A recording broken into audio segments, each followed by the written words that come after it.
Something is happening behind the sun that we cannot see, and the timing of this invisibility could not be more critical. October 29th, 2025. That's the date astronomers have been watching with a mixture of anticipation and frustration for months. It's the day when 3I Atlas, that mysterious visitor from beyond our solar system, reaches perihelion, its closest approach to our sun. But here's what makes this moment so uniquely maddening. We cannot observe it. Not a single telescope on Earth or in space can point at it right now. The sun itself has become a cosmic curtain, hiding this object during the most important phase of its entire journey through our solar system. Think about the implications of that for a moment. The one window of time when physics tells us something extraordinary could happen is the exact window when we're blind. This isn't just unfortunate timing. This is the universe playing the cruelest possible joke on humanity's curiosity. Because if 3I Atlas is what some scientists suspect it might be, then right now, behind that veil of solar radiation, it could be doing something that would rewrite everything we understand about what exists in the cosmos. And we won't know until it emerges. Let me explain why these next 8 days matter more than any other moment in this object's visit to our neighborhood. Harvard astrophysicist R.V. Loeb, the scientist who's been following this object with the intensity of a detective on a murder case, has made it abundantly clear perihelion is when the energy dynamics change completely. It's called the Oberth effect, named after the German physicist Hermann Oberth, who first calculated it in the 1920s. The basic principle is elegant, but profound. When you're deep in a gravity well, moving fast, any thrust you apply, any change in velocity becomes exponentially more effective than it would be out in deep space. Fighter pilots know this effect. Spacecraft engineers design entire missions around it. And if something out there has the capability to change its trajectory deliberately, this is precisely when it would do so. The numbers are staggering. At perihelion, 3I Atlas will be traveling at approximately 75 kilometers per second relative to the Sun. That's not a typo. 75 kilometers every single second. At that speed, with that proximity to our star's massive gravitational field, even a small course correction becomes enormously powerful. A tiny adjustment that would barely register in interstellar space becomes a dramatic trajectory shift when executed during this narrow window. It's physics, pure and simple, but it's also opportunity. Here's where your mind should start racing. We have precedent for tracking interstellar visitors. We've done this twice before, first with Oumuamua in 2017, then with 2I/Borisov in 2019. Both times, astronomers documented every phase of their journey through our solar system. We watched them approach, observed them at closest approach, tracked them as they departed. But 3I Atlas is different. 3I Atlas entered solar conjunction, that technical term for when an object passes behind the sun from our perspective, on October 21st. It won't emerge from behind that solar glare until early November. That's more than a week of complete observational blackout. More than a week, when the most energetically advantageous moment for any trajectory change occurs in complete privacy, hidden from every telescope humanity has built. Loeb has been vocal about this timing, and you can hear the frustration in his published statements. In a paper released just weeks ago, he laid out the physics with mathematical precision. During these 8 days of solar conjunction, any propulsion system, any maneuvering capability, any technology that might be on board this object could operate without detection. The timing creates a natural experiment with a disturbing variable. We get no data during the most critical phase. It's like trying to solve a murder mystery where the cameras all went offline during the exact hour the crime occurred. You're left examining evidence before and after, forced to infer what happened during the gap. But let's be clear about what we're actually discussing here. When we talk about trajectory changes and Oberth maneuvers, we're not indulging in science fiction fantasy. We're talking about documented, peer-reviewed physics that every space agency on Earth uses for their own missions. NASA executed an Oberth maneuver with the Parker Solar Probe, using Venus flybys to dive closer to the Sun than any previous spacecraft. The European Space Agency designed the Solar Orbiter mission around the same principle. These aren't theoretical concepts, they're operational realities. The question isn't whether the Oberth effect exists, or whether perihelion represents an optimal moment for course correction. The question is whether 3i Atlas will use it. Consider what happens if it does. Imagine the object emerging in early November with a trajectory that doesn't match the predictions. Not by a small margin of error, but by a significant deviation that cannot be explained by solar radiation pressure or outgassing or any of the conventional forces we expect to act on comets. What then? Loeb has already done the calculations for various scenarios. A trajectory change of even 0.1% during perihelion would produce observable effects that persist for months. It would show up in the post-perihelion tracking data as an anomaly that demands explanation. And here's the thing that should send chills down your spine. We won't be able to attribute that change to anything we observed, because we didn't observe anything. The cause would have occurred during the blackout. This is why the vanishing act matters so much.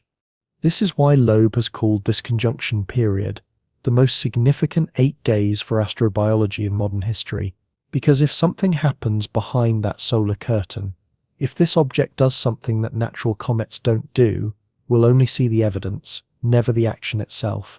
We'll be left with the astronomical equivalent of finding footprints, but never seeing who made them. Now, before we go further, if this is already making your mind spin with possibilities, do me a favor and hit that like button, because what you're about to hear isn't speculation or conspiracy theory. What follows is documented observation, peer-reviewed analysis, and measurements that have puzzled some of the most respected scientists in the world. You're not getting YouTube drama. You're getting the data that professionals are quietly discussing in university hallways and observatory conferences, data that raises questions nobody quite knows how to answer. The vanishing act is just the beginning. It's the opening move in a cosmic chess game where we don't fully understand the rules or even confirm who the players are. But the absence of observation during perihelion means something else too. It means that when 3 Atlas emerges in November, the first thing astronomers will do is check its trajectory against predictions with microscopic precision. Any deviation, any unexpected acceleration, any change that falls outside the margin of error for natural forces will immediately trigger intense scrutiny. The blackout creates a natural experiment with a built-in test. Does this object behave exactly as physics predicts for a natural comet, or does it demonstrate evidence of trajectory modification during the one period when such modification would be most efficient and least observable? Scientists have already prepared observing schedules for early November. Multiple telescopes have reserved time. Astronomers have calibrated instruments specifically to capture the moment of emergence, because everyone working on this knows what's at stake. The trajectory data we collect in those first days after solar conjunction will either put certain questions to rest or elevate them to an entirely different level of urgency. And there's one more element to this vanishing act that deserves your attention. The timing of perihelion on October 29th isn't just astronomically significant. It's also, well, let's just say it's a date that carries certain historical resonances that we'll explore later.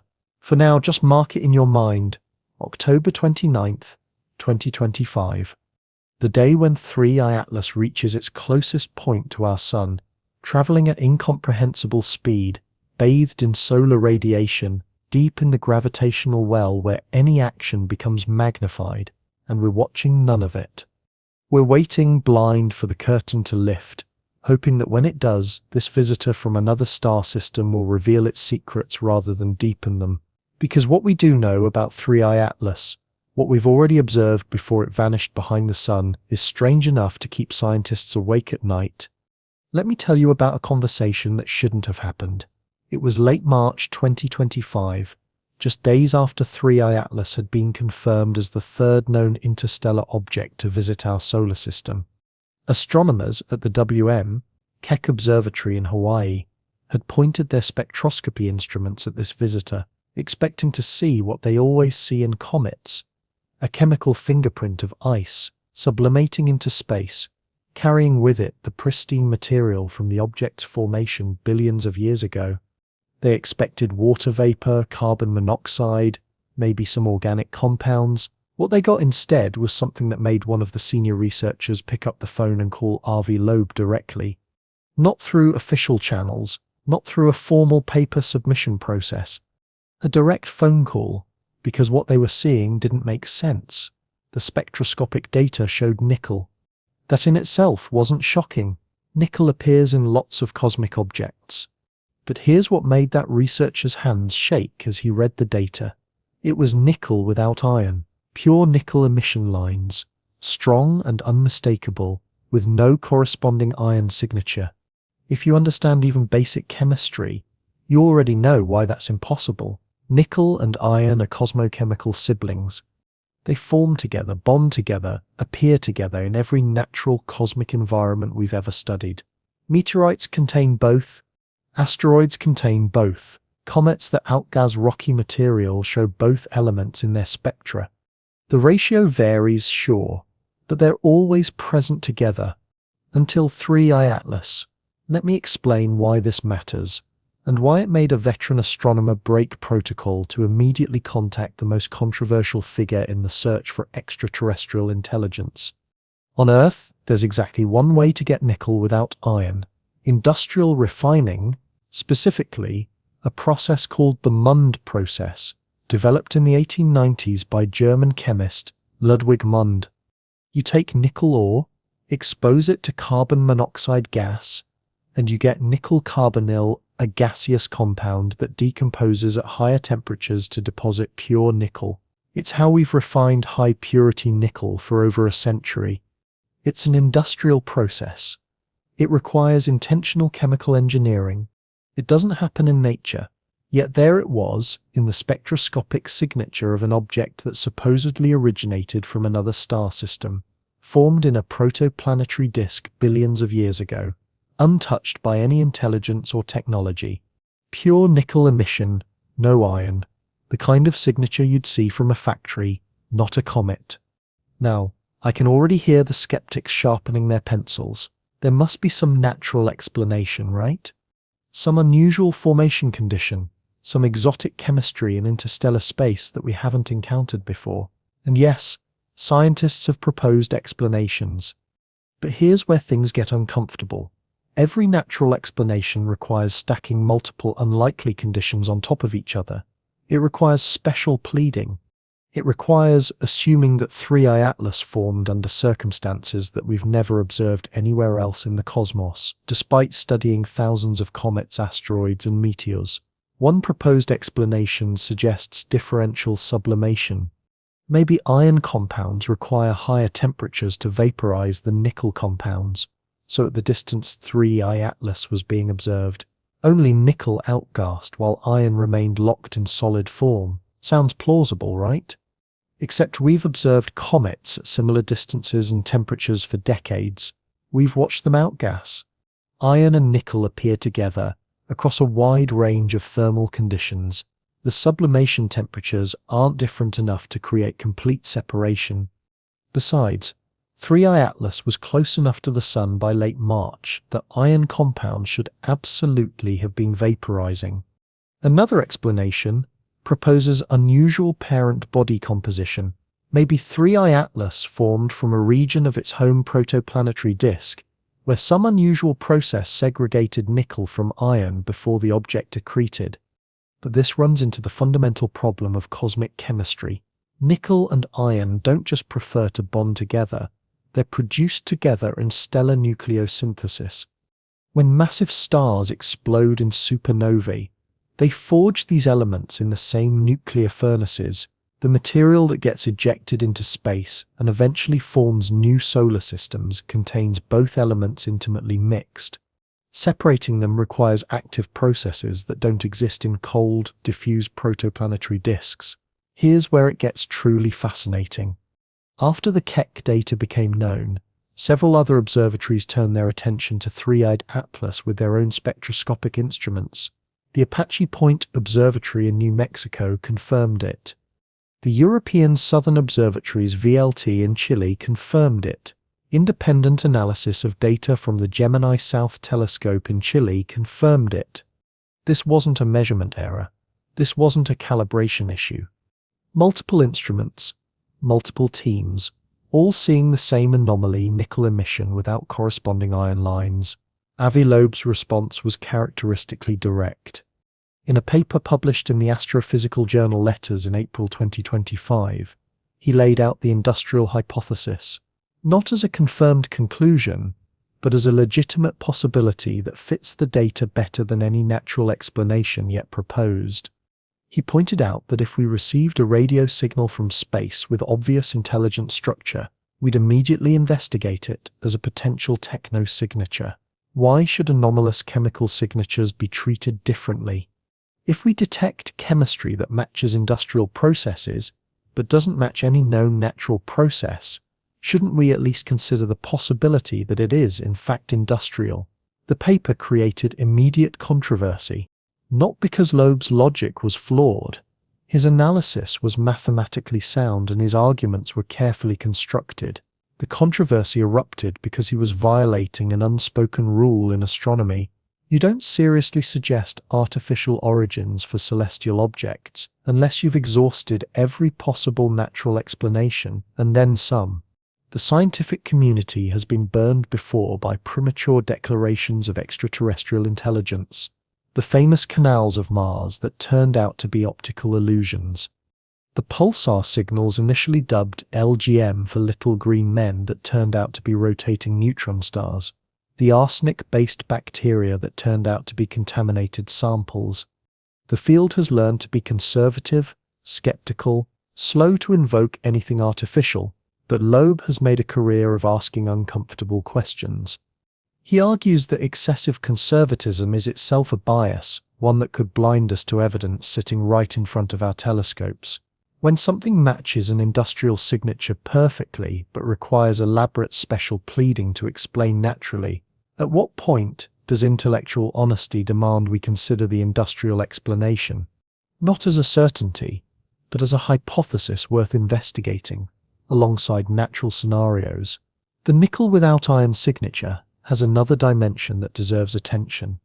The strength of the emission lines suggests significant outgassing of nickel-bearing compounds. We're not talking about trace amounts. The spectroscopic data indicates substantial quantities of nickel vaporizing off the surface or being ejected from the interior. For a natural comet, this would require enormous reservoirs of pure nickel compounds, somehow segregated from iron despite billions of years in an environment where impacts and thermal processing would tend to mix materials. For an artificial object with refined nickel components, this could simply be material eroding under solar heating, which explanation requires fewer unlikely assumptions. And there's something else in that spectroscopic data that doesn't get discussed enough in public forums, though it's been noted in technical papers.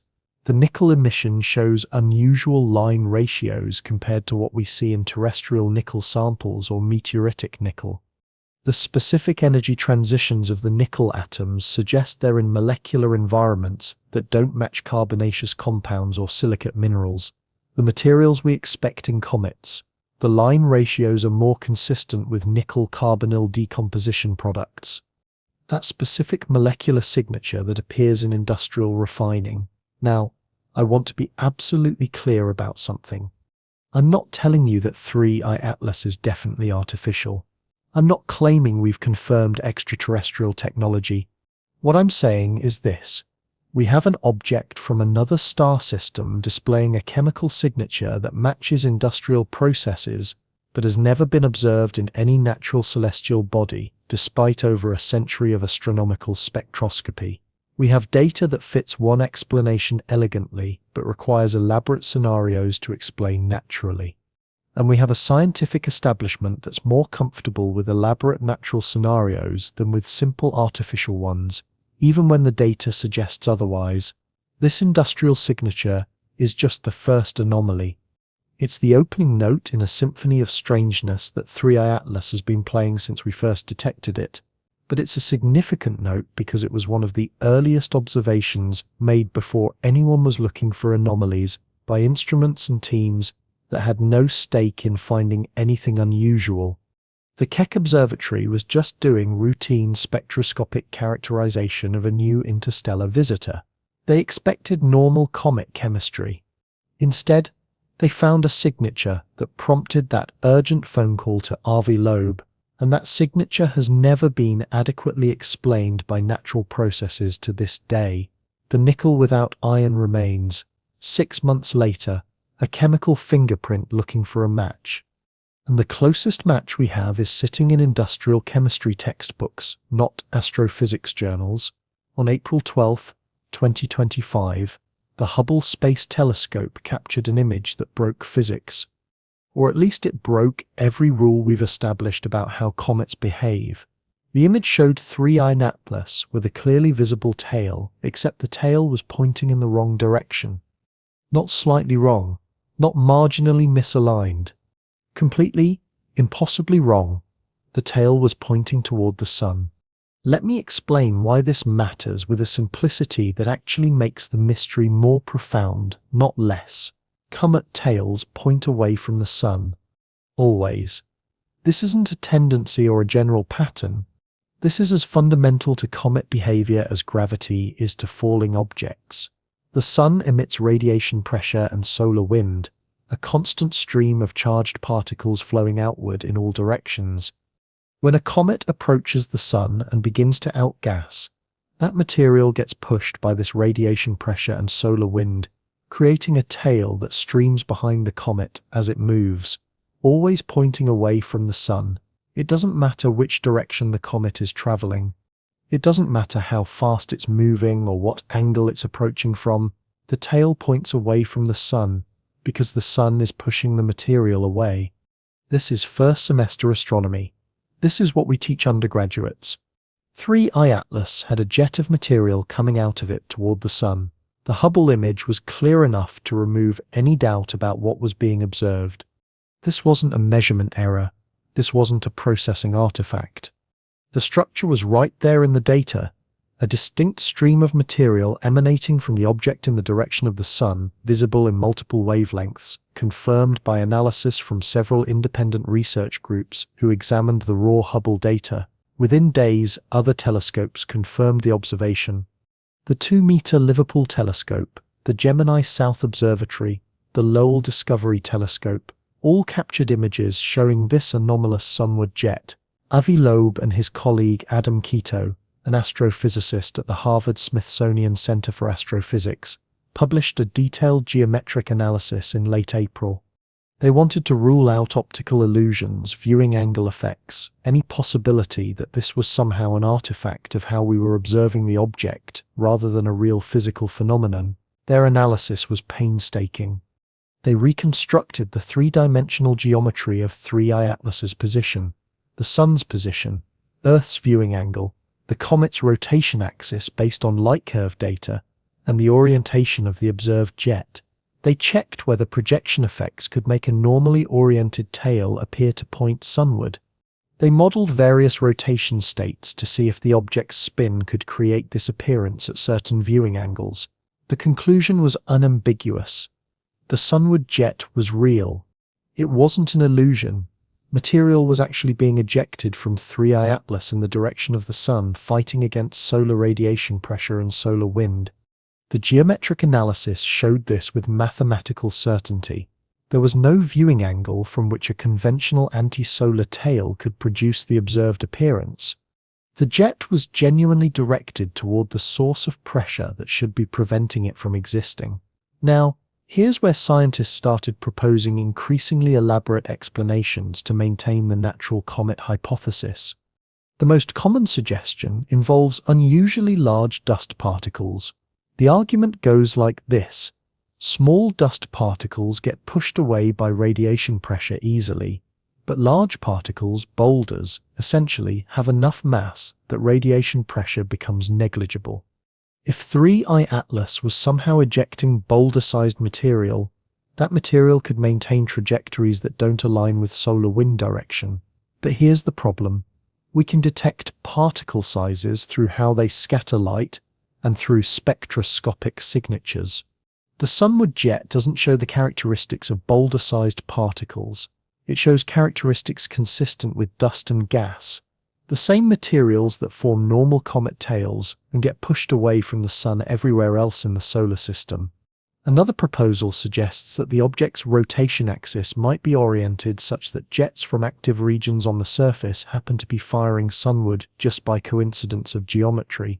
Comets do have jets, focused streams of material escaping from specific active regions where solar heating is most intense. But these jets still get deflected by solar radiation pressure and wind once the material escapes the comet's immediate vicinity. The deflection happens within minutes to hours after ejection. For 3I Atlas to maintain a visible sunward stream, it would need continuous ejection of material with velocity high enough to fight solar pressure, sustained over the days and weeks it was observed, that requires energy expenditure far beyond what normal comet outgassing produces. Here's where the analysis gets uncomfortable for natural explanations. Loeb and Keto calculated the velocity required for ejected material to maintain a sunward trajectory against solar pressure at the distance to 3I Atlas was being observed.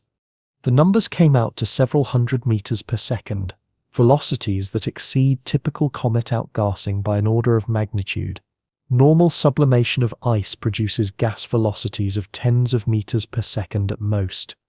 To achieve the velocities needed to maintain the observed sunward jet, you need either hypervelocity impacts, explosive outgassing from highly volatile material under extreme pressure, or some form of propulsion.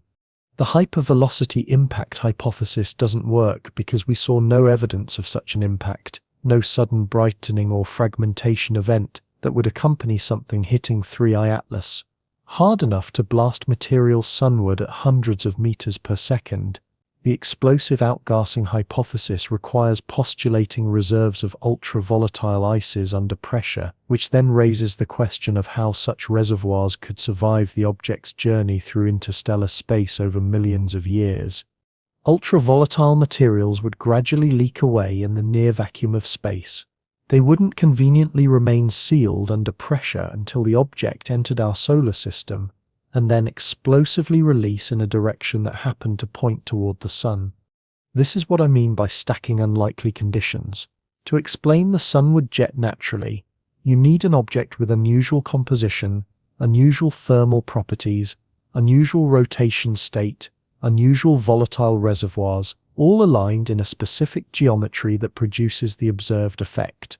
Each condition by itself is possible, but the probability of all these conditions being met simultaneously in one object becomes vanishingly small. Or you consider the alternative that Loeb proposed.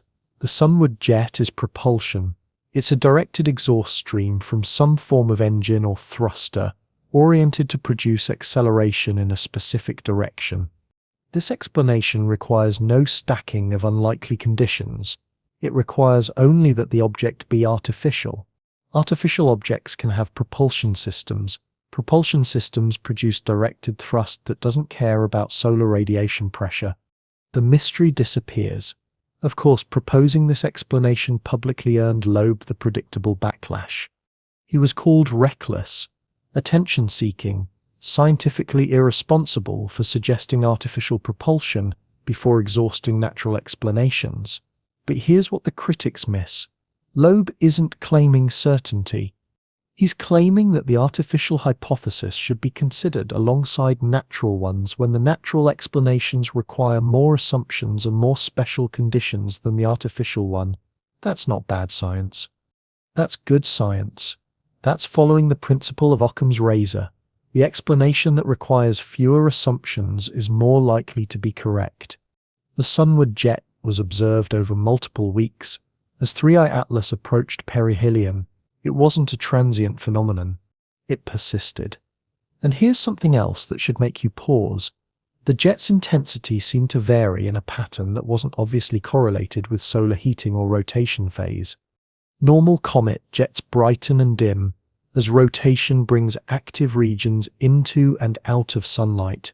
The 3-Atlas sunward jet showed variations that didn't match the object's 16.16-hour rotation period. The changes appeared more random, or possibly more controlled, than what thermal effects would produce. Multiple papers have been published analyzing this jet from different angles.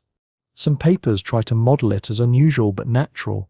Others, primarily those with Loeb as a co-author, explore artificial explanations.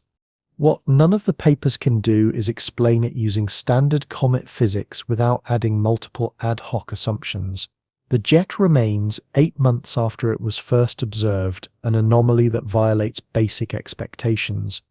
Material shouldn't stream toward the sun. The fact that it does requires explanation. And so far, the explanation that requires the fewest assumptions is the one that most scientists refuse to seriously consider. This jet is artificial propulsion. But even if we table that question, even if we generously grant every possible natural mechanism the benefit of the doubt, the sunward jet tells us one thing with absolute certainty: 3I Atlas doesn't behave like other comets. It doesn't follow the rules, and when you have an object that breaks rules, you have two choices: expand your understanding of natural processes to accommodate it, or consider that maybe it's not natural. What we're seeing in the scientific literature is primarily the first approach, expanding, bending, stretching natural processes to fit the observations. But there comes a point where the stretching becomes more unbelievable than the alternative. For some observers, the sunward jet is that point. In May 2025, Avi Loeb published calculations that should have dominated headlines worldwide, but instead got buried in the technical sections of astrophysics journals where the public rarely ventures. He had worked through the observational data with painstaking precision, applying basic physics to constrain the mass of 3I Atlas. The number he arrived at was so staggering that it fundamentally changed the conversation about what this object actually is. The minimum mass, the absolute lowest value consistent with observations, came out to 33 billion tons. To give that some perspective that human minds can grasp, this object is at least 5 kilometers in diameter, the size of Manhattan Island. Let me explain how we arrive at that number, because the logic is airtight and the implications are profound. We have multiple observations showing significant outgassing from 3I Atlas. Spectroscopy shows emission lines from nickel compounds, carbon dioxide, and various other volatiles being ejected into space. This outgassing produces force. Gas escaping from the surface pushes on the object through simple Newtonian action and reaction.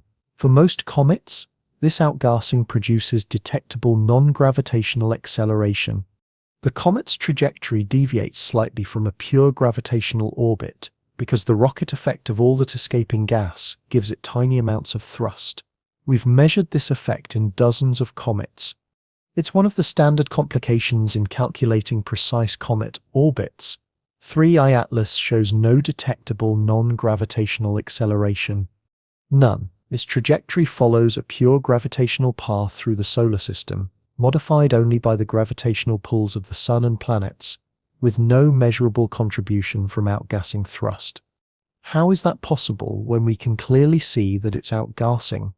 If an object is massive enough, the thrust from outgassing becomes negligible compared to its inertia. Imagine trying to push a car by blowing on it. Your breath produces force. Yes, but the car's mass is so large that the acceleration produced is unmeasurable. That's what we're seeing with 3I Atlas. It's outgassing visibly, but it's so massive that the thrust this produces doesn't measurably change its trajectory. Loeb did the math. Given the observed outgassing rates and the absence of detectable non-gravitational acceleration, he calculated the minimum mass required to make the thrusts negligible, 33 billion tons. Diameter of at least 5 kilometers, assuming reasonable density values for rocky or icy material. This isn't speculation. This is direct calculation from observed data, using physics that's been established for centuries. Now let's put this in context with the other interstellar visitors we've detected. The first confirmed interstellar object discovered in 2017, had an estimated size of about 100 meters. Its mass was roughly 1,000,000 tons, 33,000 times less massive than the minimum estimate for 3I Atlas. Comet 2I/Borisov, discovered in 2019, had a diameter around 1 kilometer and mass perhaps 1,000,000,000 tons, 33 times less than 3I Atlas. We're talking about an object that absolutely dwarfs the previous interstellar visitors.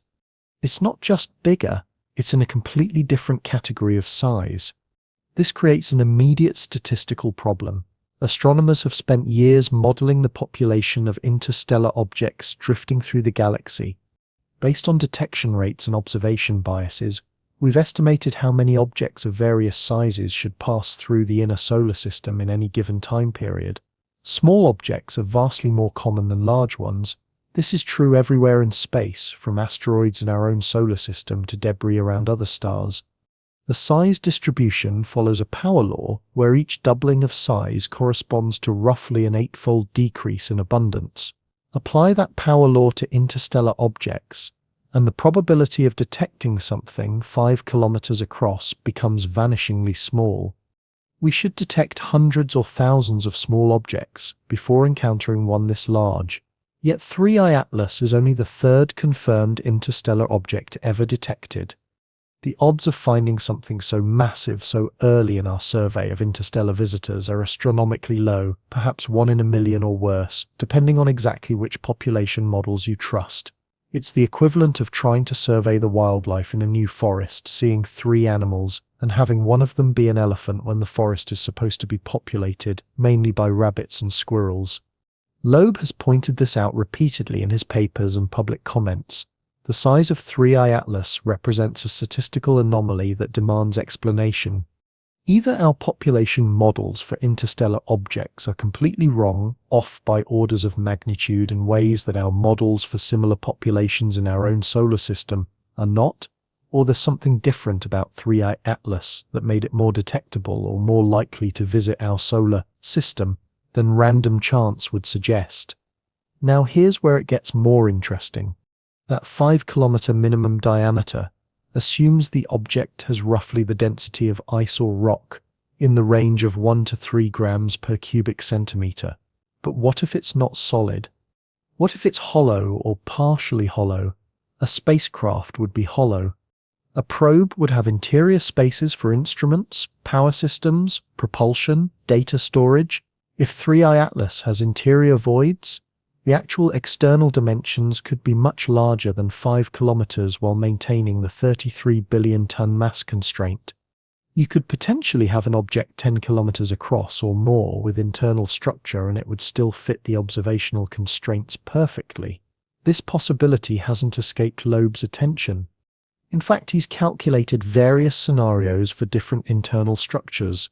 A thin-walled spherical shell 5 kilometers in diameter with walls 100 meters thick would have about the right mass.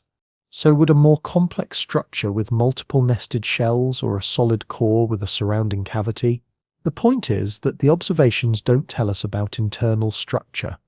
They tell us total mass. The size we can infer depends on assumptions about density and whether the object is solid throughout. But let's stay conservative and stick with the minimum 5-kilometer solid estimate. Even that creates problems beyond just statistical rarity. An object that large would have substantial gravitational self-compression. If it's made of ice, the pressure at the center would be significant, enough to alter the crystalline structure of the ice, potentially triggering phase transitions that would affect how the object responds to solar heating. We'd expect such a large icy body to show specific outgassing patterns as different ice phases sublimate at different temperatures. We'd expect to see evidence of internal structure through variations in how different regions respond to sunlight. We'd expect it to behave like a giant comet, and 3I Atlas doesn't.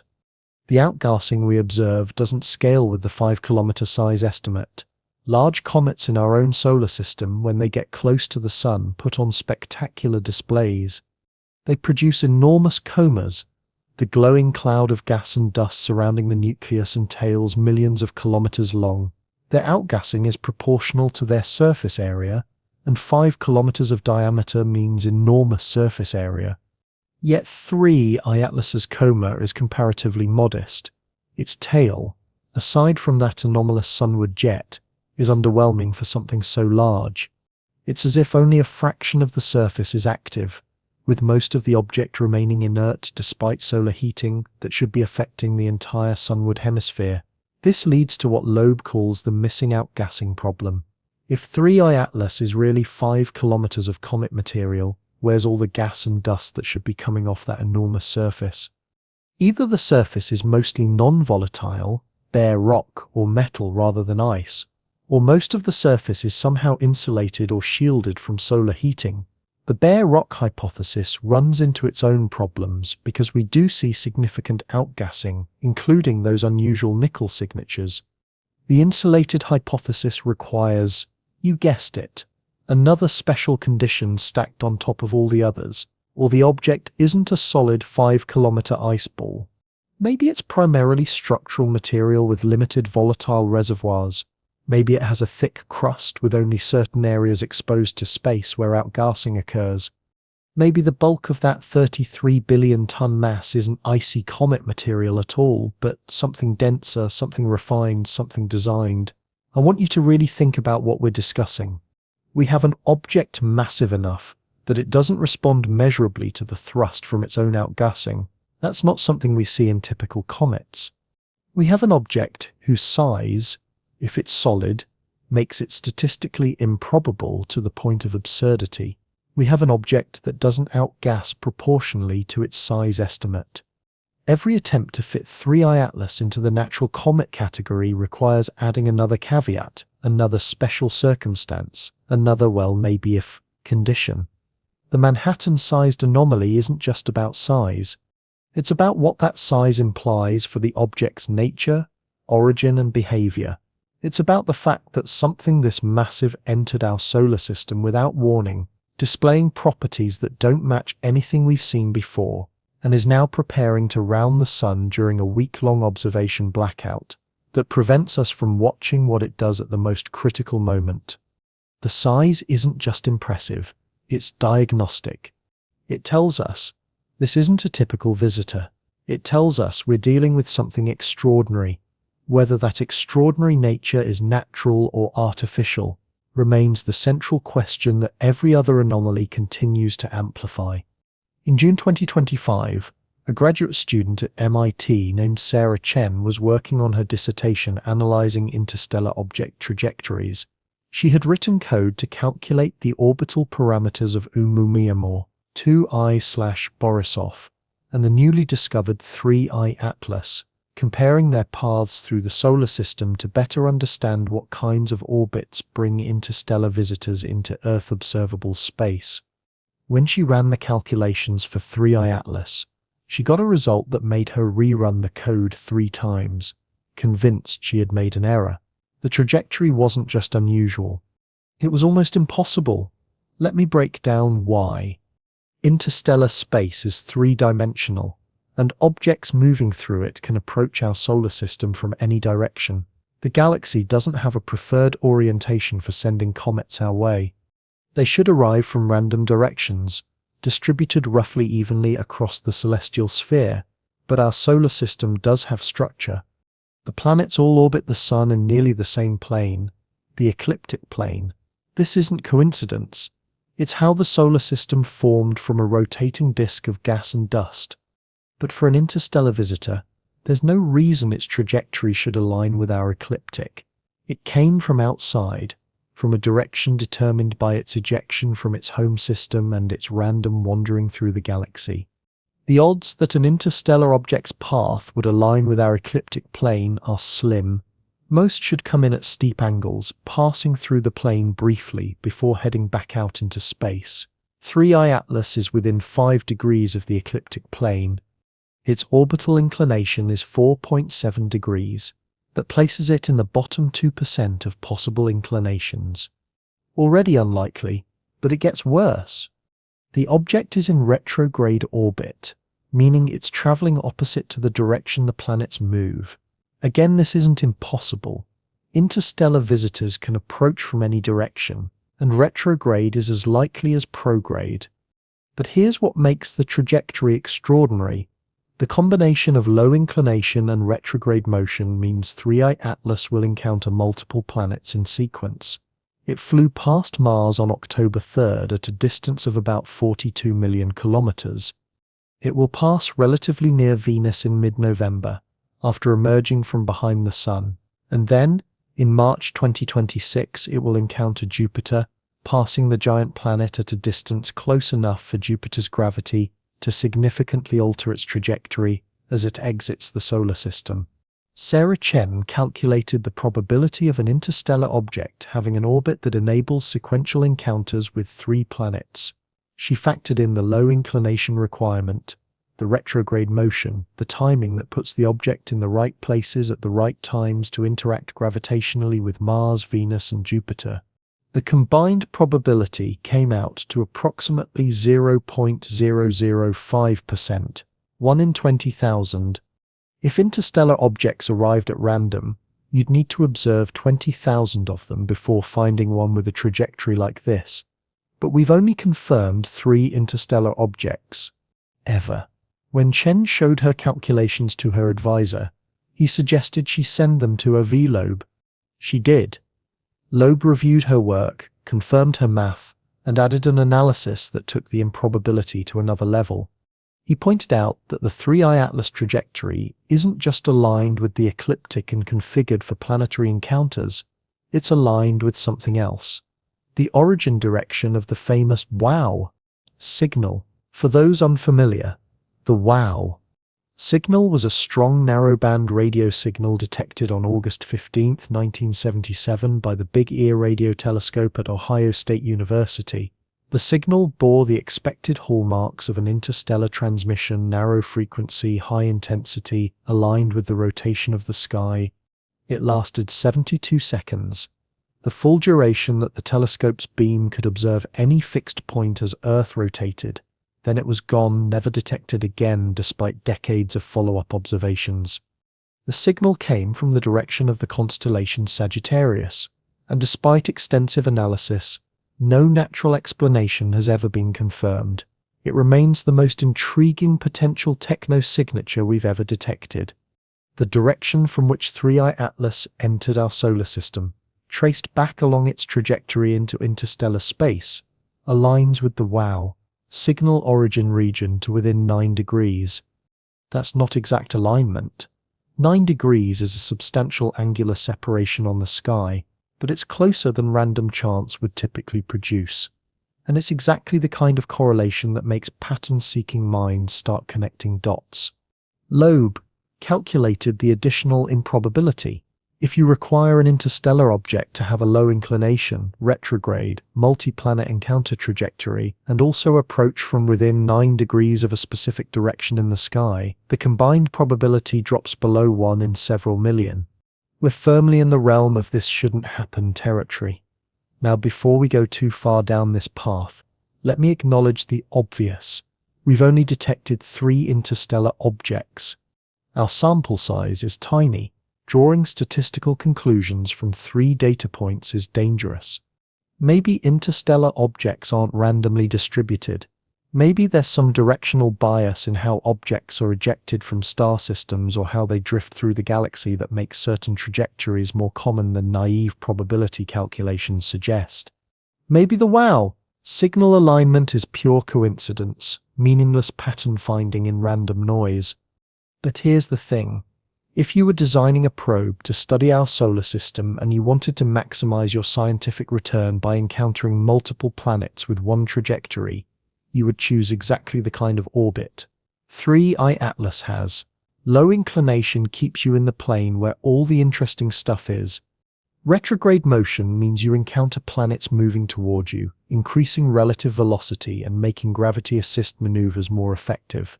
Sequential planetary encounters allow you to study multiple targets and use gravity assists to modify your trajectory, potentially enabling an extended mission if your propulsion budget is limited. This is not speculation. This is mission design 101. Every aerospace engineer who's worked on interplanetary missions, understands these principles. The Voyager missions used sequential planetary encounters to visit multiple outer planets. The Cassini mission used Venus, Earth, and Jupiter flybys to reach Saturn. It's standard practice because it's efficient. And 3i Atlas has a trajectory that optimizes for exactly this efficiency. Loeb has been very careful in how he presents this analysis. He doesn't claim the trajectory proves artificial origin. He claims it's consistent with artificial origin, in a way that natural random interstellar wandering is not. The trajectory is exactly what we'd expect if something wanted to tour our solar system, and it's highly improbable if the object is just a random chunk of debris ejected from some distant planetary system billions of years ago. Critics have argued that we're engaging in selection bias. We only notice the unusual objects because they're unusual, and we don't notice the countless unremarkable interstellar visitors that pass through undetected. There's truth to this. Our detection capabilities are biased toward objects that come close to Earth and the Sun, where they brighten enough to see. We probably miss most interstellar objects that pass through the outer solar system without approaching the inner planets. But this doesn't explain why the third object we did detect happens to have such an optimized trajectory. Selection bias can explain observing unusual objects. It doesn't explain why those unusual objects systematically display features consistent with design. And there's one more element to this trajectory that deserves attention: the timing. 3i Atlas was discovered in July 2024, giving us barely more than a year between detection and perihelion. Compare that to 2i/Borisov, which was discovered a full year before its closest approach to the Sun, giving astronomers plenty of time to study it. The late discovery of 3i Atlas means we've had less time to observe it, less time to gather data, less time to prepare dedicated observation campaigns. Was this just bad luck? The object happened to approach from a direction where it wasn't bright enough to detect until it was already relatively close. Or is there something about the trajectory or the object's properties that made it harder to detect than it should have been? Loeb has noted that 3i Atlas is darker than typical comets. Its albedo, the fraction of sunlight it reflects, is low, combined with its large mass. This means the object was faint for its size until it got close enough that outgassing brightened it. A natural comet made of dirty ice should have decent reflectivity. A dark object suggests either carbonaceous composition like some asteroids or, well, a surface not optimized for reflecting light, like a surface designed for heat absorption or radiation management. Like materials chosen for properties other than random cosmic processes, the perfect trajectory isn't proof of anything. But it's another piece of a puzzle where every piece seems to point in the same uncomfortable direction. Low inclination retrograde orbit, enabling multi-planet encounters. Unlikely but exactly what you'd design. Alignment with historical potential technosignature. Improbable but intriguing. Late detection due to low albedo. Explainable but convenient. Each piece alone can be rationalized, but step back and look at the whole picture, and the pattern becomes harder to dismiss. This object entered our solar system on a trajectory that maximizes scientific value for studying our planets, approaching from a direction coincidentally aligned with our most famous unexplained radio signal. Staying dark until late discovery limited our observation time. At some point, coincidence starts looking less like random chance and more like something else, something deliberate. On October 1st, 2025, 2 days before 3i Atlas made its closest approach to Mars, something happened that would fuel conspiracy theories for months to come. The United States federal government entered a partial shutdown. Funding lapsed for numerous agencies at midnight, including NASA. Thousands of workers were furloughed. Non-essential operations ceased. And among those non-essential operations, at least initially, were several astronomical observation programs that had been scheduled to observe 3i Atlas during its Mars encounter. The timing was uncanny. Astronomers had spent months planning this observation window. Mars Reconnaissance Orbiter, with its powerful high-rise camera, was positioned to potentially capture images of 3i Atlas during closest approach. Ground-based telescopes had reserved time to track the object as it passed the red planet, looking for any trajectory changes induced by Martian gravity or, more speculatively, any sign that the object was deliberately using Mars for a gravity assist maneuver. It was supposed to be one of the most valuable observation periods of the entire 3I Atlas visit. Then the government shutdown hit, and suddenly coordination became chaotic. Communication with Mars Reconnaissance Orbiter continued. The spacecraft operates autonomously for the most part, but the observation schedule was disrupted. Data downlinks were delayed. The teams that would normally process incoming images were furloughed or working in skeleton crew mode. And when the shutdown ended 16 days later on October 17th, the observation window had passed. NASA eventually released a brief statement saying Mars Reconnaissance Orbiter had acquired images of 3I Atlas during the October 3rd flyby. But as of late October 2025, those images still haven't been publicly released. High-rise images typically appear in the publicly accessible archive within weeks of acquisition. For 3I Atlas, weeks have passed, and the archive remains empty. Multiple requests from researchers, including Avi Loeb's team, have received bureaucratic responses about processing delays and data validation requirements. The images exist. We know they exist. NASA has confirmed they exist, but nobody outside NASA has seen them. Then, on October 13th, another observation gap opened. NASA's Solar Dynamics Observatory, one of the primary instruments for studying the Sun, experienced a data outage. The observatory went offline for approximately 18 hours. During this window, 3I Atlas was approaching the region where solar glare would begin to interfere with Earth-based observations. The SDO outage meant one of the last opportunities to observe the object before solar conjunction was lost. NASA explained the outage as a technical issue, a problem with ground station equipment that was quickly resolved. No conspiracy, just unfortunate timing. And maybe that's true. Technical problems happen. Equipment fails. But the timing, coming just days before 3I Atlas disappeared behind the Sun, struck many observers as suspicious. Why did this particular piece of equipment fail during this particular window? Why did the government shutdown hit at precisely the moment when Mars flyby observations were scheduled? One coincidence is chance. Two starts looking like a pattern, but it gets worse. On October 7th, 4 days after the Mars encounter, NASA held a press briefing about 3I Atlas. Agency spokespersons assured the public that the object was behaving like a normal comet, that all observations were consistent with natural phenomena, and that there was no reason for concern or undue speculation. They characterized Avi Loeb's papers as interesting but premature, emphasizing that further study was needed before drawing any conclusions about unusual properties. They projected confidence and normalcy. Then the questions started. Reporters asked about the nickel without iron signature. The NASA representatives deflected, saying spectroscopic interpretation was complex and various natural compositions could produce similar signatures. Asked about the sunward jet, they suggested it might be an optical effect or unusual outgassing geometry. Asked about the massive size estimate, they questioned Loeb's calculations without providing alternative numbers. Asked about trajectory coincidences, they emphasized the dangers of pattern seeking with small sample sizes. But here's what made the briefing remarkable. When reporters asked to see the actual data, the Mars flyby images, the latest spectroscopic measurements, the precise trajectory calculations, NASA declined. Data is still being processed. Images require validation before release. Trajectory refinement is ongoing. Every request for hard information was met with bureaucratic delay tactics.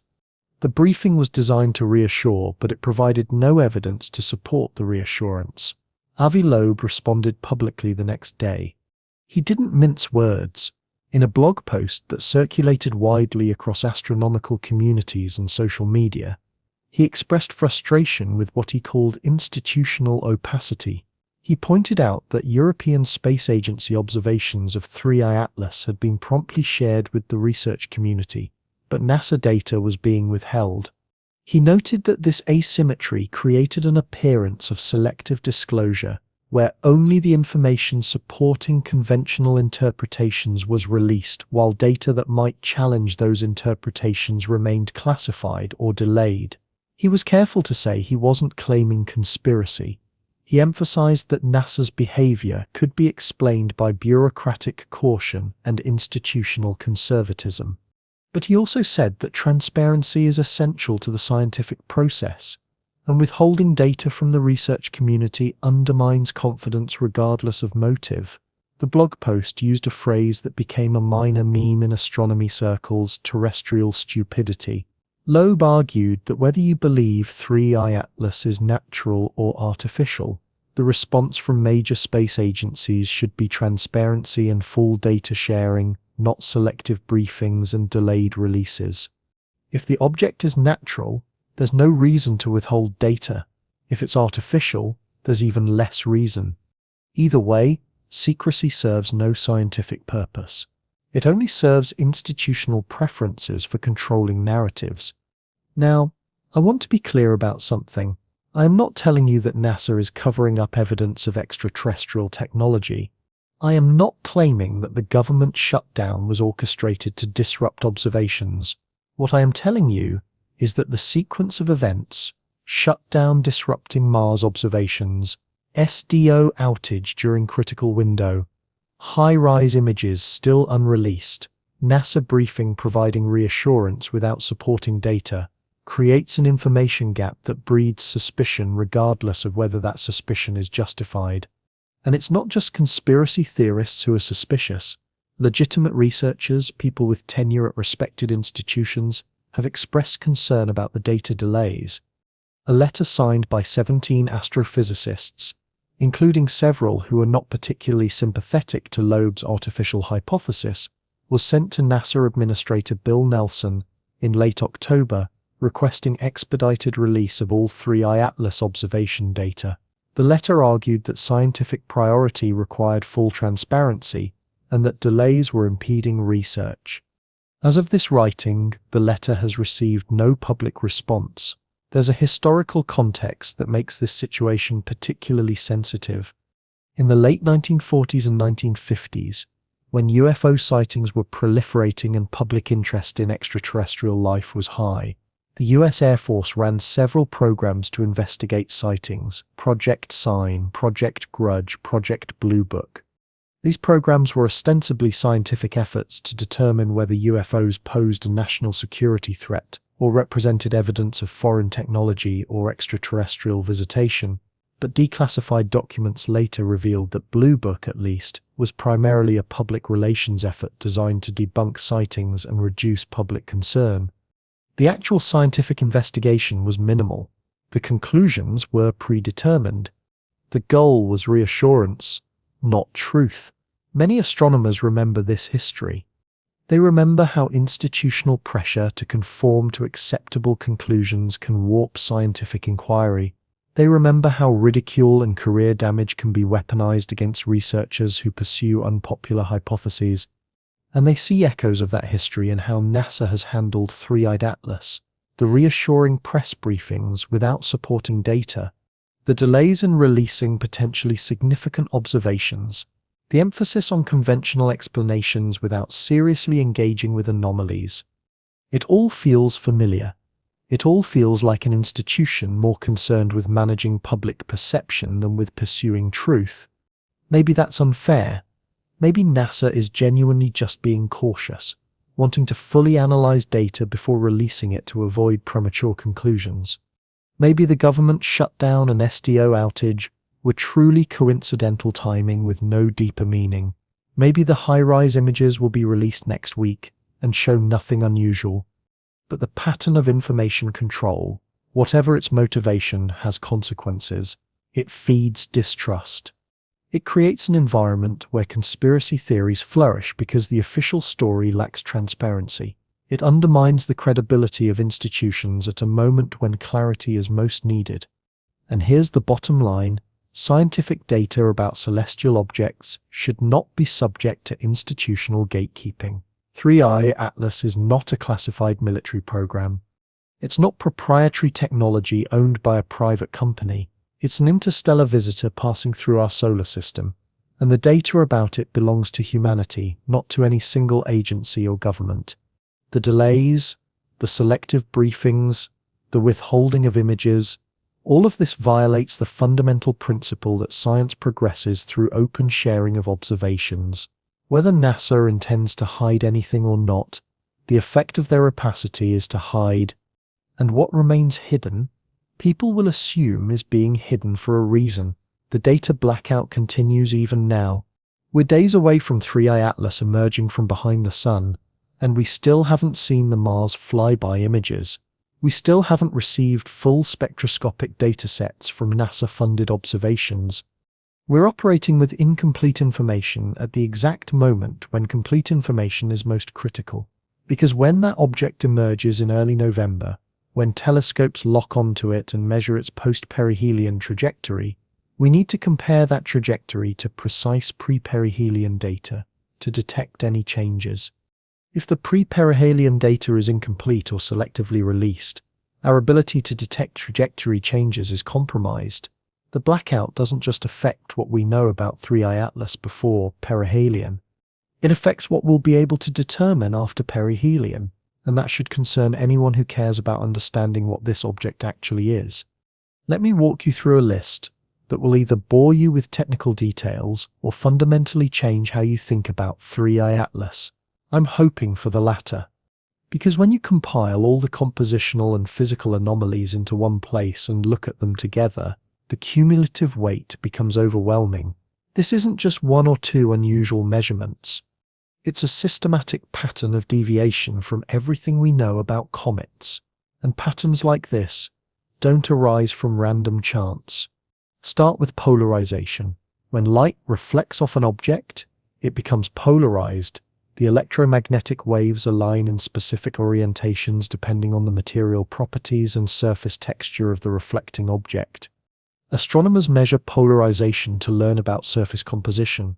Every comet we've studied shows positive polarization at moderate phase angles, the angle between the sun, the object, and the observer. This positive polarization is characteristic of dusty surfaces with specific particle size distributions. It's so consistent that we use comet polarization as a standard for calibrating instruments. 3i Atlas shows negative polarization, not slightly negative, dramatically negative. In measurements taken in early April 2025 by the European Southern Observatory's VLT, the polarization came out to -8% at a phase angle where normal comets would show +20 to 30%. This has never been observed in any comet. Not once in over a century of comet polarimetry. The only celestial objects that show strong negative polarization are certain types of asteroids with unusual surface compositions, specifically E-type asteroids rich in instatite minerals. But E-type asteroids don't outgas.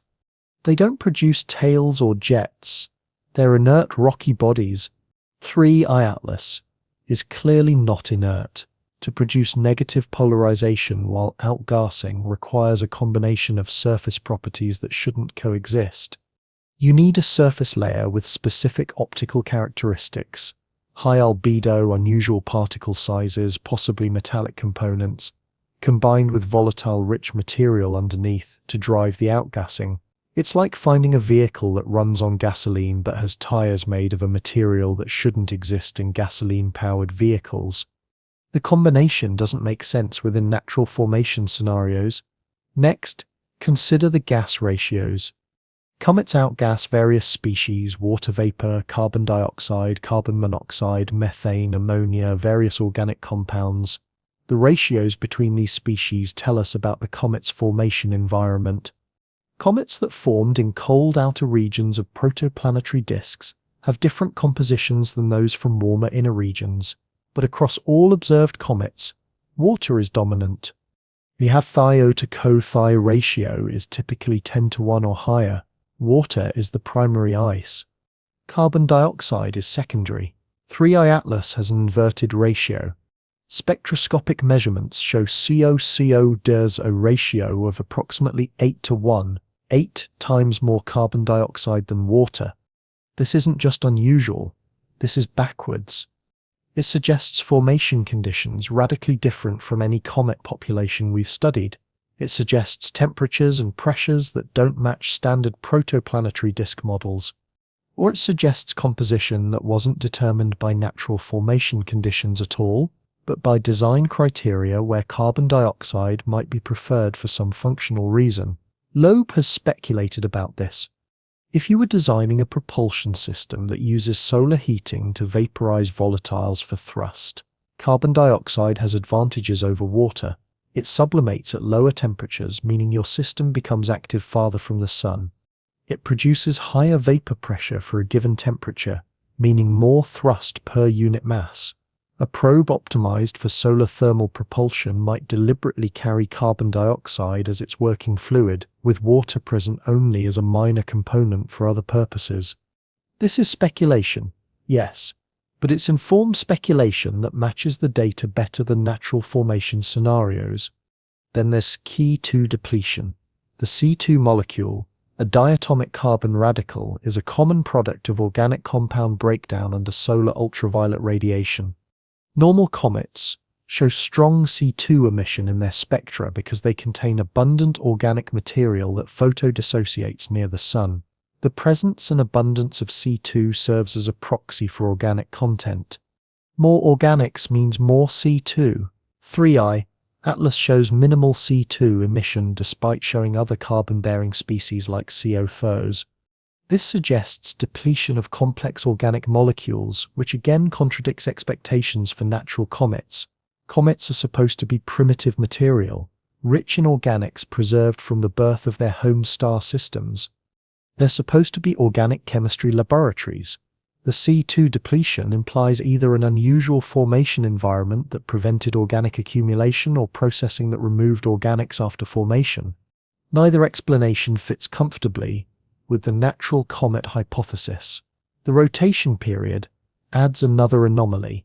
3i Atlas spins with a period of 16.16 hours. This was determined through careful photometry, watching the object brighten and dim as its rotation brings different regions into sunlight. The period itself isn't extraordinary, but the precision is interesting. It's an unusually regular period with minimal variation, suggesting a stable spin state not affected by outgassing torques. Most comets show varying rotation periods as jets of gas produce asymmetric thrust that spins the object up or down. The fact that 3i Atlas maintains such regular rotation despite visible outgassing suggests either the outgassing is somehow perfectly symmetric, unlikely given the observed jets, or the object has enough rotational inertia that outgassing torques are negligible. Which brings us back to the mass problem. That 33 billion ton minimum mass isn't just about trajectory, it's also about rotation, something that massive doesn't get spun up or down easily by gas jets. And there's the fragmentation, or rather the lack of it, to comets under thermal stress fracture. As the surface heats and ice sublimes, internal pressure builds, weak spots crack. Pieces break off. We've observed this directly in multiple comets. Shoemaker-Levy 9 famously fragmented into more than 20 pieces before impacting Jupiter. Comet 73P/Washman broke apart into dozens of fragments in 1995 and 2006. It's a common phenomenon for comets approaching the Sun, especially for first-time visitors from the outer solar system, experiencing intense solar heating for the first time. 3. Atlas has shown no fragmentation, despite thermal stress, despite outgassing, despite approaching perihelion where solar heating is maximum, the object remains intact. Light curve analysis shows no evidence of separate fragments. Imaging shows a single coherent coma, not multiple centers of activity that would indicate breakup. This suggests either exceptional structural integrity, meaning the object is much stronger than typical comets, or composition that doesn't fracture under thermal stress. Strong integrity points towards something other than loosely consolidated ices. Maybe dense rock? maybe metal, maybe engineered structure designed to withstand exactly these conditions. Compile all these anomalies: negative polarization, inverted gas ratios, C2 depletion, stable rotation, no fragmentation, and the previously discussed nickel without iron signature, sunward jet, and massive size. That's 8 separate deviations from normal comet behavior. Each one can be rationalized individually, with creative enough assumptions. But the combined probability of all 8 occurring in one object becomes vanishingly small. Statistical independence isn't perfect. Some of these features might be related, but even accounting for correlations, you're looking at combined odds that stretch credibility. This is why Loeb assigned 3I Atlas a rank of 4 on his scale. The scale runs from 0 to 10, where 0 is definitely natural and 10 is definitely artificial. Loeb designed the scale to be conservative, requiring multiple strong anomalies before reaching even medium values. Despite all the attention it received and the unusual properties that prompted Loeb's earlier papers suggesting possible artificial origin, only scored about 2 or 3 on this scale. The minor anomalies weren't quite sufficient to push it higher. 2I/Borisov scored near 0. It was clearly a normal comet from another star system, interesting for being interstellar but unexceptional in properties. 3I Atlas scores 4. That's the highest value ever assigned to any observed object. It reflects the accumulation of anomalies, each one adding weight, each one narrowing the space of plausible natural explanations. A rank of 4 doesn't mean Loeb is claiming it's artificial with certainty. It means the evidence is substantial enough that artificial origin must be seriously considered as a hypothesis comparable in likelihood to natural explanations. It means we've crossed a threshold where dismissing the artificial hypothesis out of hand becomes intellectually unjustifiable.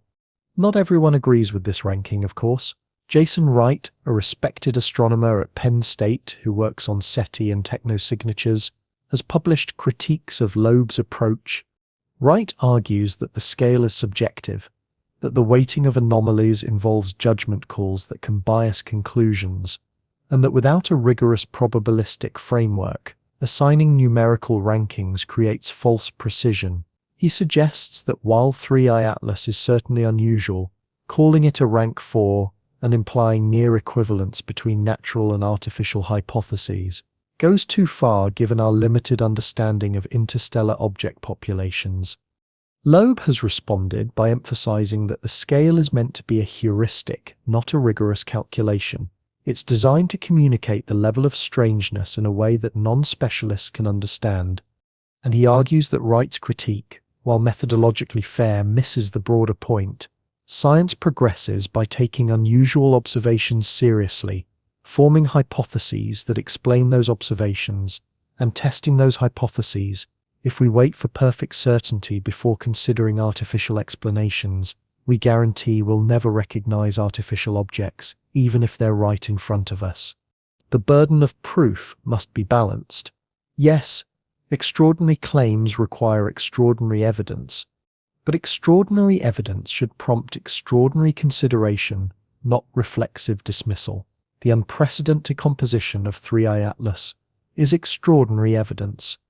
It may not be conclusive, it may not remove all reasonable doubt, but it's sufficient to justify serious investigation along both natural and artificial lines.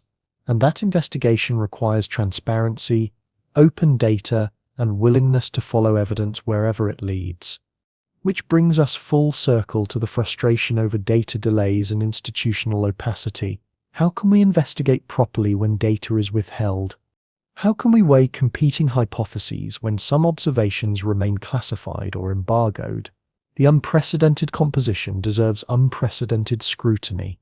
Instead, we're getting unprecedented obstruction.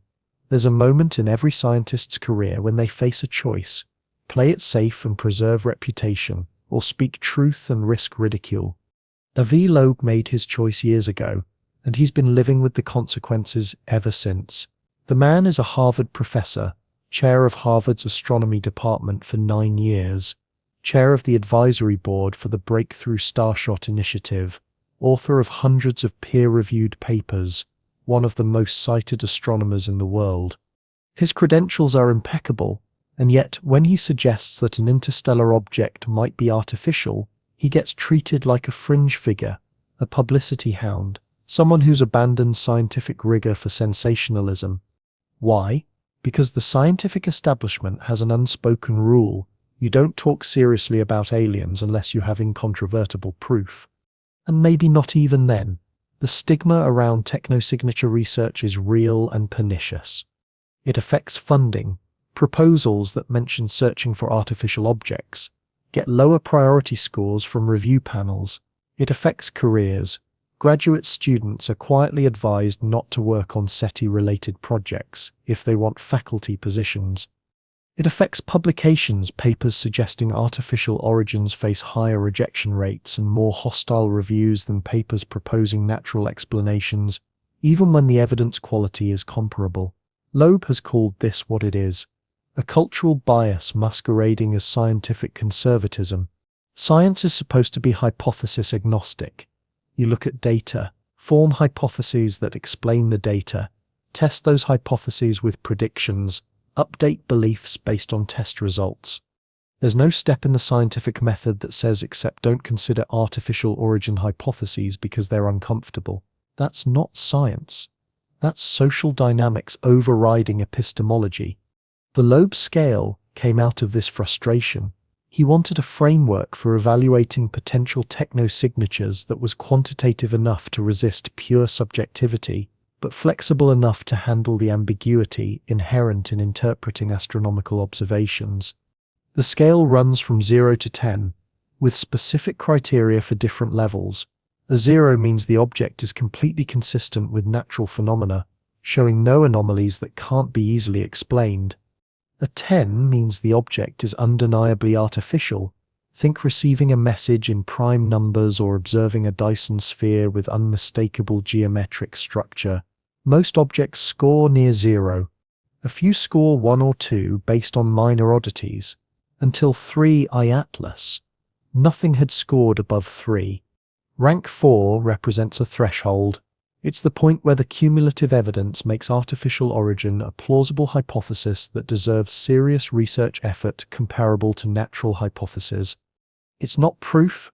It's not even more likely than not. It's sufficiently likely that ignoring it would be methodological malpractice. The ranking is based on multiple factors weighted together: number of independent anomalies, strength of each anomaly, difficulty of explaining anomalies naturally, coherence of artificial explanation, statistical improbability of anomalous features arising by chance. For 3i Atlas, the factors add up: 8 separate anomalies, each significant. Natural explanations for each anomaly require special conditions or unusual circumstances. The artificial hypothesis that this is a probe from another civilization explains all 8 anomalies elegantly with a single assumption. Statistical analysis of trajectory and mass suggests probabilities in the range of 1 in millions for random chance. Taken together, these factors push the score to 4. But let's talk about what rank 4 doesn't mean.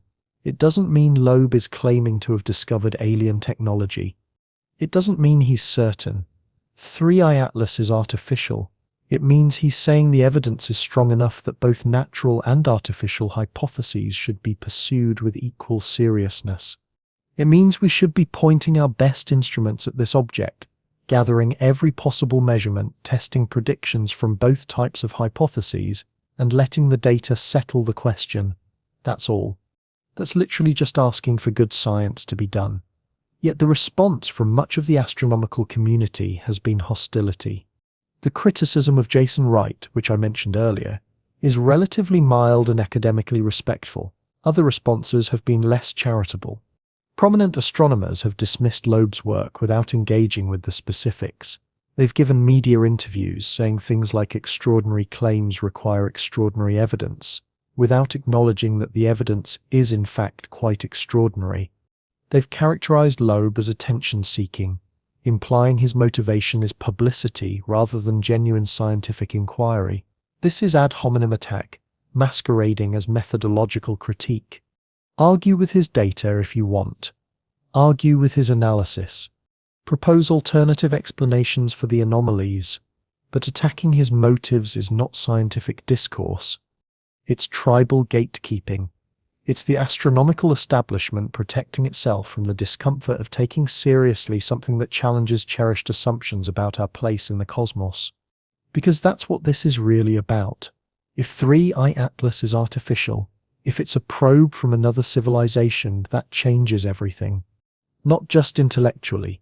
Yes, it would be the most important discovery in human history, but also professionally. Entire research programs would need to be reoriented. Funding priorities would shift. The astronomers who dismissed technosignature research as fringe would have to explain why they missed the evidence. The institutional bias against considering artificial origins would be exposed as a mistake that delayed recognition of one of the most profound discoveries possible. There are career implications. There are ego implications. There are institutional implications. So the response is denial. Not evidence-based denial, but social denial. Circle the wagons, protect the consensus, dismiss the uncomfortable hypothesis regardless of data. It's human, but it's not scientific. Loeb has been remarkably gracious in the face of this treatment. He continues to publish peer-reviewed papers. He continues to present at conferences. He continues to engage with critics respectfully, addressing their concerns in detail. He's not backing down, but he's not escalating into personal attacks either.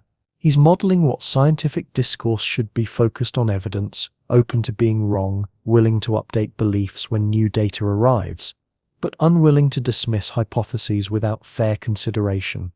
And he's made a prediction. When 3I Atlas emerges from behind the sun in early November, we'll have an opportunity to test competing hypotheses.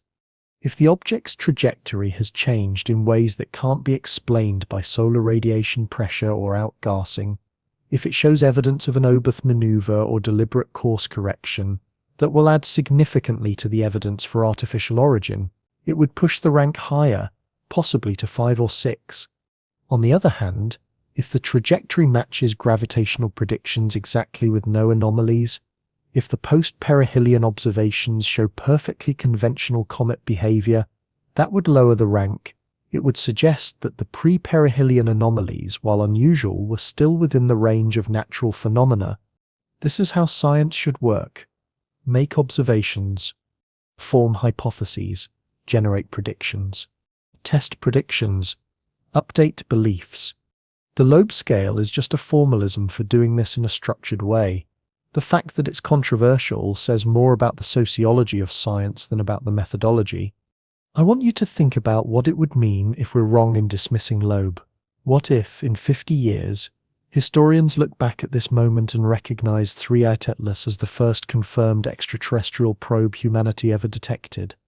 What if the evidence we're seeing right now, the nickel signature, the sunward jet, the improbable trajectory, the unprecedented composition, what if that was sufficient to warrant a conclusion of artificial origin, but we rejected that conclusion because it was too uncomfortable?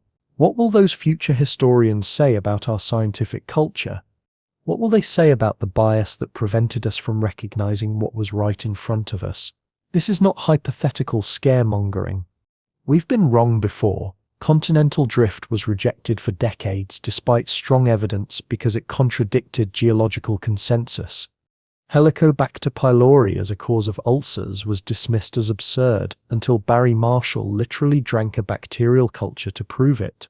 The examples are endless of scientific consensus being wrong, especially when social and professional factors align against unpopular hypotheses. The consensus is usually right, yes, but when it's wrong, it's often spectacularly wrong, and the evidence of its error is often visible in retrospect long before the consensus shifts. Rank 4 on the Loeb scale is a warning light. It's saying, pay attention, something genuinely unusual is happening here. We need to investigate thoroughly without preconceived conclusions about what we'll find. It's not a declaration of alien technology, it's a call for epistemic humility and methodological rigor. And the fact that this call is being resisted, That Loeb is being marginalized rather than having his concerns addressed through thorough investigation should worry anyone who cares about how science operates. The next few weeks will tell us more. When 3I Atlas emerges from solar conjunction, when we get post-perihelion trajectory data, when we see whether anything changed during that week-long blackout, we'll have new evidence to weigh. Maybe that evidence will settle the question decisively in favor of natural origin. Or maybe it will deepen the mystery. Either way, the Rank 4 assignment stands as a marker in the history of this investigation, the point where a prominent scientist said publicly that the evidence demands we take seriously what we'd prefer to dismiss. History will judge whether he was right to do so, but at least he had the courage to follow the evidence rather than the consensus. That's something. Right now, as you read this, 3I Atlas is hidden behind a wall of solar radiation, moving at 75 kilometers per second, rounding the sun at its moment of maximum energy density, and we can't see any of it. But that changes in days. Early November, likely around November 4th or 5th, based on orbital calculations, the object will emerge from behind the sun's glare far enough that ground-based telescopes can lock onto it again. And that emergence will be one of the most scrutinized astronomical events in recent history, because everything we've discussed up to now has been prelude. The real test comes when we see what 3I Atlas does after perihelion. Multiple observation campaigns are already prepared. The European Space Agency's JUICE spacecraft, which launched in 2023 and is currently on its way to Jupiter, will be in a position to observe 3I Atlas from a unique angle on November 4th. JUICE's instruments aren't optimized for comet observation. The spacecraft is designed to study Jupiter's moons, but its trajectory happens to place it in a location where it can obtain measurements that ground-based telescopes cannot. Specifically, JUICE will be able to observe the object from a different perspective, potentially capturing data on the three-dimensional structure of the coma and tail. If there are directional effects in the outgassing, if the sunward jet is still active, JUICE might see things that are invisible from Earth's viewing angle. Ground-based telescopes have reserved blocks of time beginning November 5th. The Keck Observatory in Hawaii, the Very Large Telescope in Chile, the Gemini telescopes, the Lowell Observatory, multiple university facilities, all have scheduled observations. The primary goal is trajectory determination. Within days of first detection, astronomers will calculate the post-perihelion orbital elements and compare them to pre-perihelion predictions. Any deviation, any delta V, that can't be attributed to gravitational perturbations or solar radiation pressure will be immediately apparent. The precision of modern astrometry is extraordinary. We can detect trajectory changes as small as meters per second. If 3I Atlas executed an Oberth maneuver during perihelion, we'll know within a week of emergence. What would such a maneuver look like? Loeb has modeled several scenarios. The most efficient Oberth maneuver would involve thrust applied at perihelion, exactly when 3I Atlas is moving fastest and deepest in the sun's gravity well. A burn of just a few hundred meters per second applied at that moment could change the object's solar system exit trajectory dramatically, potentially steering it toward a different target. Maybe a closer encounter with Jupiter, maybe a trajectory that extends its time in the inner solar system, maybe a path towards some other destination we can't predict. The key signature would be an increase in orbital energy that can't be explained by gravitational interactions.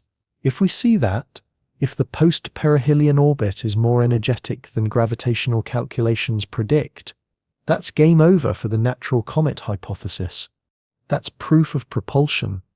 But there are other things to watch for. Fragmentation. Did the thermal stress of perihelion cause the object to break apart, or does it emerge intact? Spectroscopic changes.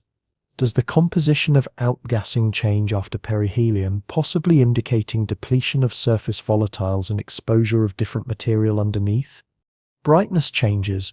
Does the object's albedo change, its reflectivity increase or decrease in ways that suggest surface alterations? Rotation changes. does the 16.16-hour period shift, indicating that torques during perihelion affected the spin state. Each of these measurements will tell us something about the object's nature and behavior. Then there's the December 25th timeline. This is where things get esoteric. A lobe, working purely from physics and orbital mechanics, calculated that if 3I Atlas did execute a specific type of O-berth maneuver at perihelion, and if it aimed to reach a particular location relative to Earth's orbit, the optimal date for such a rendezvous would be late December 2025. His calculations, based on delta V budgets and trajectory optimization, landed on December 25th, plus or minus a few days, as the time frame when the object could reach a position near Earth or Mars if that was its intention. Now, December 25th is obviously a loaded date. It's Christmas. And the internet being what it is, this coincidence has spawned elaborate theories connecting 3I Atlas to religious prophecy, end times predictions, alien intervention narratives, and every other form of apocalyptic thinking. Let me be clear.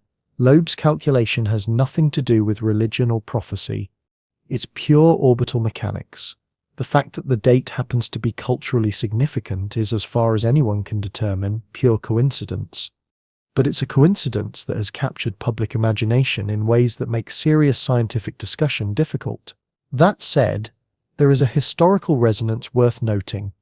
October 29th, the date of 3I Atlas perihelion, is the anniversary of the 1969 ARPANET message, the first message sent over what would become the internet.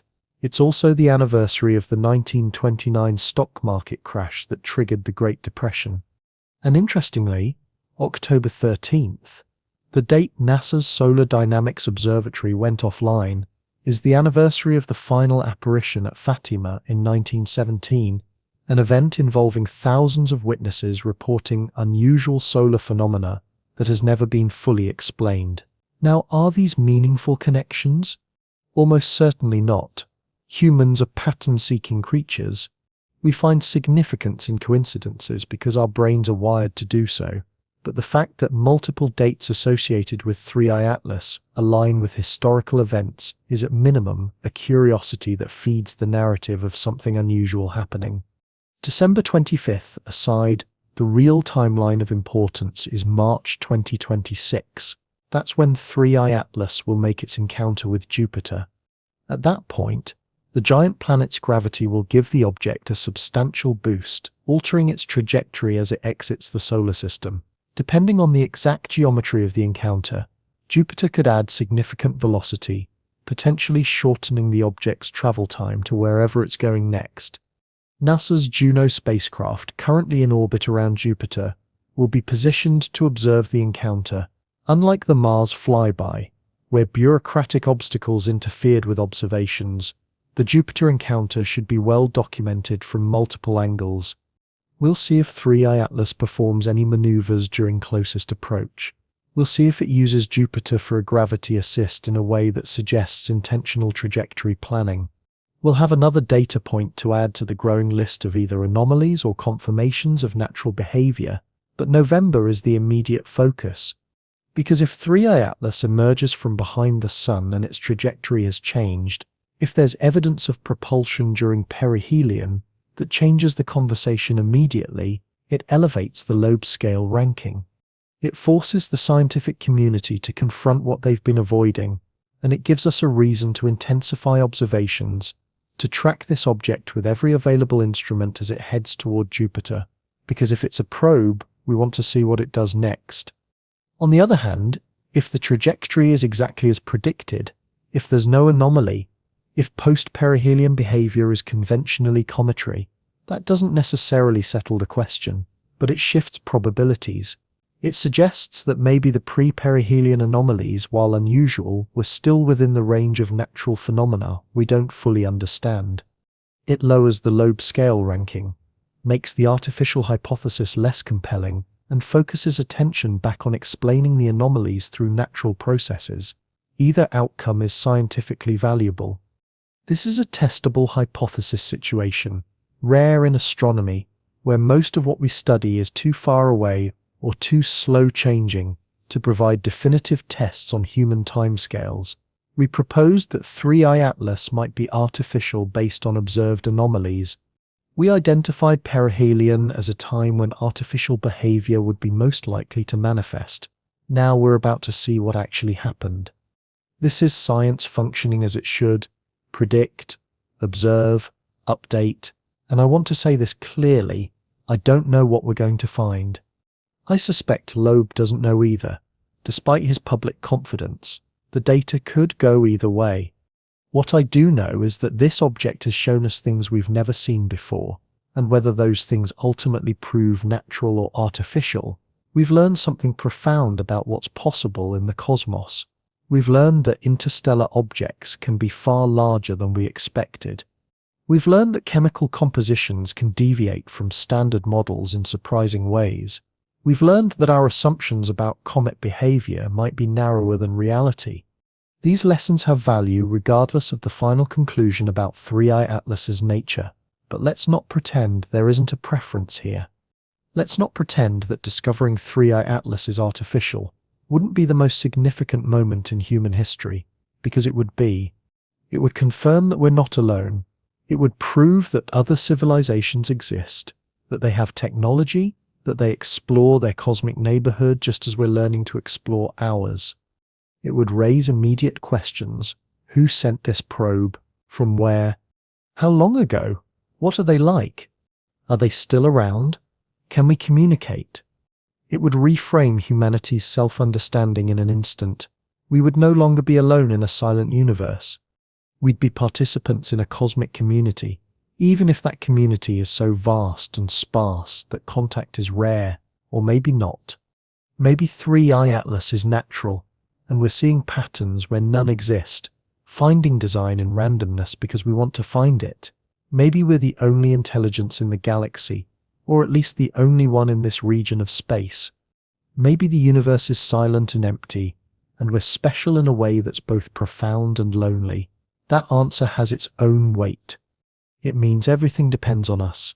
It means we bear responsibility for being the only voice in the cosmic silence.